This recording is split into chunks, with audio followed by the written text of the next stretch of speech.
Hey, it's Gary, 3 times head of growth. Today I'm going to talk to you about the benefits of product-led sales and the success metrics so that you can build a powerful product-led sales engine. Hey, it's Gary, 3 times head of growth. I've been a growth expert, consultant, in-house operator, and advisor for the last 10 years. I co-founded a SaaS in 2015, and then I went on to do growth work at Google, Unsplash, the stock photography website, 5x their traffic from 1 million to 5 million. Then I went to work at Inspire.com, a health social network, doubled their members from 1 million to 2.5 million. Went back to do PLG, product-led growth, at an OpenView startup. Now here I am to share my experience and document my journey doing PLG once again from 0 to 1.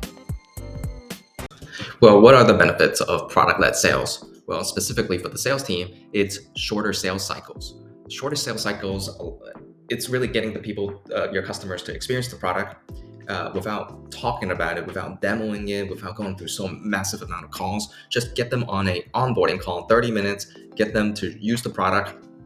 And traditionally, a lot of these methods requires like demos, diagrams, pitches, decks, ebooks, and all. Honestly, the users just want to get value very quickly so that they can make a decision. Should I invest my time? Should I invest my energy? Should I invite my colleagues into it? And these are all the engagement signals you can use to close the deal quickly. The other upside is that it lowered the cost of customer acquisition. With product-led sales, it's because it's low-touch, self-serve, and using the product signals it will reduce the need for like trying to figure out like the marketing signal, the sales signal, the outreach, the follow-up, and that will lower the cost of acquisition because you don't have the need of having this big front line of people trying to gather the interest. Getting customers to use the product, that's the ultimate interest. It also increases conversion rates. Getting customers to get value from the product, using those signals, you have more data points to get them to upgrade and build more predictability in your revenue growth. And it's also a very data-driven approach. Now we're able to use a lot of the data signals, usage signals, and do filtering and segmentations so that we can create a more personalized sales messaging. And that's tailored to the customer, sending them case studies, sending them ways to the how-tos on how to what you can do with the upgrades and expansions, optimizing those signals through experimentation. And it's also scaling this, right? Now you have data, you have more people coming in using the product, less in the front line. It's all self-serve, so you're getting a large group of customers using your product. Taking all these signals to personalize to each of their scenarios and use case and where they are in their customer journey. You can scale this because now you're shifting a hunting strategy to a hunting and farming strategy. You still need to go and get more customers in the door, top of the funnel, but that is simplified and the effort is reduced. By getting more people to use your product, you're going to get all these signals, large volume of leads, and as these leads mature, you can pass them off to the sales team for conversion. So now that you know, oh yeah, it's very powerful, this all makes sense, but how do I measure this? And really start with defining your North Star metric, which is to get your user to activate. Get your user to activate in product-led sales. Because once they're activated, once your customers and users are activated, they're more likely to upgrade, which is getting all that signal and it's driving that repeatability and scalability.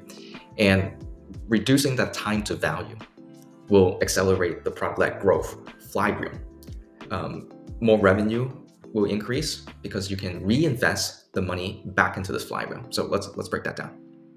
From acquisition, get users to sign up and entice them with a freemium product, get them onto your platform because you want to gather signal as quickly as possible.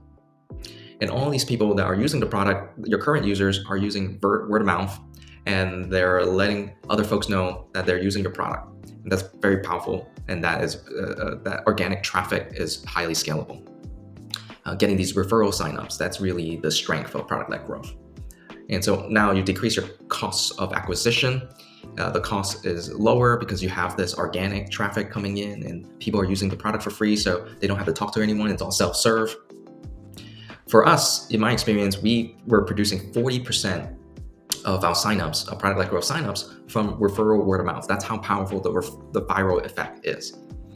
And so we get the activation. So users are coming in, they're activating, they're understanding how to use the product, and they're crossing the activation milestone. We're onboarding them.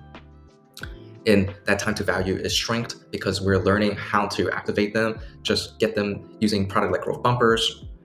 And then the time to value is shortened. And as they reach activation, they understand how to use the product, they're more likely to hit a paywall. And that paywall creates the product qualified accounts, product qualified leads. And then now you have a free to pay conversion rate that's starting to happen. And this free to pay conversion rates, you can start optimizing on your landing page, on your paywalls, on your marketing campaigns, or your pricing.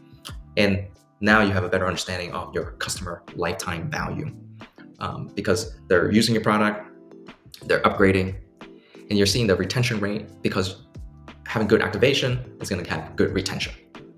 And you're going to have to play around with your pricing model, whether it's like a monthly model, monthly pricing, quarterly, annual. Really need to experiment, as well as is it a credit system using AI, and so on and so forth. And now you have customers that might be churning, so you should track that, as well as customers that are continue to upgrade. And so now you have an NRR growth rate that you're also tracking.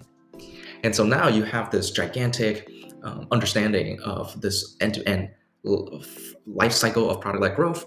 Now you can also track the revenue you're generating per employee, because now you're reducing. You don't need as much frontline team to do the selling and the marketing. The product kind of AKA sell itself. So the revenue should be going up per employee.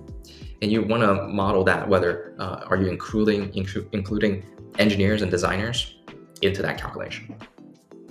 And then you should also take a look into the LTV and CAC ratio as well as most importantly, the payback period, making sure that you have this product-led growth flywheel keep going in. If you shorten the time to value, you're gonna get more activation. They're gonna hit the paywall, which is product qualified leads, and then you have that conversion rate, free to pay conversion rate. What is that length of time from end to end when they sign up to hitting that paywall and paying for that upgrade? And then you can reinvest that money and back into the top of the funnel and to make the flywheel grow faster and faster. And that's the beauty of product-led sales. It's selling itself, but by being there and nudging it along with nurturing and customer success and just guidance and experimentation, you're creating this very powerful flywheel that's scalable, and that you're creating this farming and hunting strategy for your sales team. Hey, if this was helpful for you, hit the like button or subscribe and check out other videos here and here, and continue to follow my journey as I go through product-led growth from 0 to 1.